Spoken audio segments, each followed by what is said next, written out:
Friends जय श्री कृष्ण जय माताजी केम छो बधा मित्रों मारा आजना व्लॉगनी शरूआत करूँ छूँ। आज हूँ छूँ अत्यारे अमारी जे दूधनी वाड़ी है रातड़ापा त्यां केम के अहींया हवे अमारे मांडवी वाववानुं टूंकमां खेतर मांडवी वाववा माटे खेतर तैयार करवानुं काम शरू थई गयुं छे बराबर है।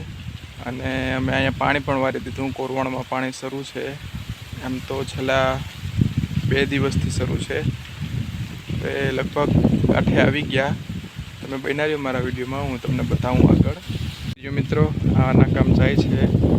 હવે 4 નાકા છે બાકી ઓલું બધું ખેતર આખું પી ગયું। 2 દિવસ પહેલાં શરૂ કર્યું હતું। કાલે આખી રાત વાર્યું, પરમ દિવસે નહોતું વાર્યું। કાલ આખી રાત ખેંચી લીધું। કાંતિભાઈ હતા વારવામાં પાણી આખું પૂરું થઈ ગયું। હવે આટલું બાકી છે। હું પારસ આવ્યા બે એટલે આ બધું આખું પી જાય। આ નાખું જો કે વારીને વહી જશું કેમ કે 2-2.5 કલાક સિવાય સામેની સાઈડ નથી પૂગતું નાખું પાણી ટૂંકમાં। આને આવી રીતે પાઈ દીધું આખું। પછી 2 દિવસ પછી પાછું પાઈ દેશું એટલે જે આગલી મોસમ હતી અડદ કે જ્યાં ક્યાંય ખૈરા હોય તો એ ઉગી જાય પછી એને પાછું પાઈ દેશું। એટલે મારા અંદાજ પ્રમાણે 10 તારીખની આજુબાજુ વાવેતર શરૂ થઈ જશે મારા અહીંયા માંડવીનું। ચોમાસું માંડવી હજી વરસાદને વાર છે પણ પાણીની ટકાવારી સારી છે એટલે અમે આગળથી વાવી દઈએ। બાકી તો અહીંયા નારિયેરી છે અત્યારે તો લાઈનમાં પાણી જાય છે, ધોરિયામાં નથી। અહીંયા ધોરિયામાં છે, આ પાટલામાં નથી ફેરવું, અહીંથી નારિયેરીમાં જાય અને નારિયેરી તો પાયેલ છે, થોડાક સમય પછી પાઈ દેશું। હમણાં મિત્રો જ્યાં અહીંયા આટલો આ ગેપ દેખાય તમને નાળિયેરીનો, ત્યાં એટલામાં મારી 10 નાળિયેરી વહી ગઈ ઉપર નીચે પાટલામાં થઈને। બાકી તો બધી બરાબર છે। પછી આ નાળિયેરીથી લઈને આ નાળિયેરી સુધીનો જે ગેપ છે એ એટલામાં 10 નાળિયેરી ગઈ હતી।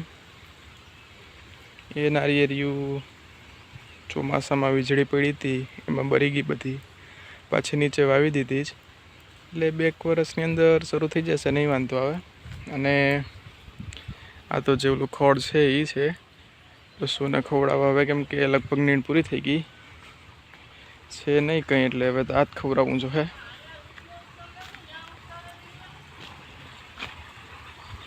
બાકી તો આ નારિયેળિયું છે એમાં જેવો તેવો ફાલ બંધાણો। અત્યારે ઉનાળાની સિઝનમાં બહુ ઓછા આવે નાળિયેર કેમ કે બધાય મારે અહીંયા જે કંઈ ફ્રૂટ છે એમાં બધામાં ઓછો ફાલ છે, ગરમી બહુ છે।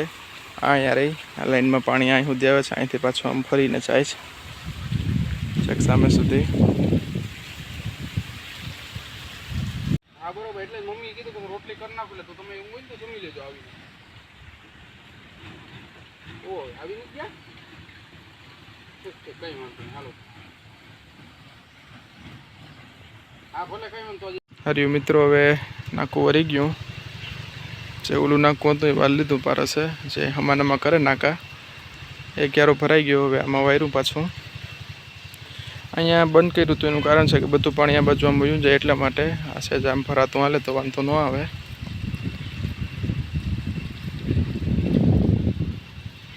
હવે બસ 2 કલાક થશે આને ભરાતા।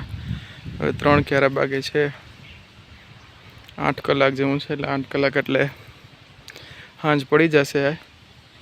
એટલે 3 દિવસ જેવું થયું આખું આ ખેતર પીતા અમારે આમનામ, એટલે હવે વાંધો નહીં આવે। હવે પવન જે આવે છે આ બાજુથી, અત્યારે આ સાઈડનો જ પવન છે આવે એટલે ઠંડો પવન આવે કેમ કે ખેતર પાણી પી ગયું। હવે મજા આવે અહીંયા। આજે પવન છે એ ખરો, બાકી આગલે દિવસે રાતે અમે આવ્યા હતા તો રાતે મચ્છર બહુ કરડ્યા, પવન હતો જ નહીં જરાય। અત્યારે આજે પવન વહેલો વળી ગયો છે। હવે વાદળે થવા માંડ્યા, જોઈએ કંઈ મેઘરાજા આવે આમાં કેમ કે ગરમી હવે હદની બહાર થઈ ગઈ અત્યારે તો પવન છે, બાકી ક્યારેક તો ખમાય નહીં, ઘરે પણ બહુ લાગે। બાકી તો અમારે નળિયાવાળા મકાન છે, જે સ્લેબ હોય તો સમજા કે તપે, આ તો નળિયાવાળા છે છતાંય બહુ તપોટ લાગે તો સ્લેબવાળાની તો હાલત ખરાબ જ હશે।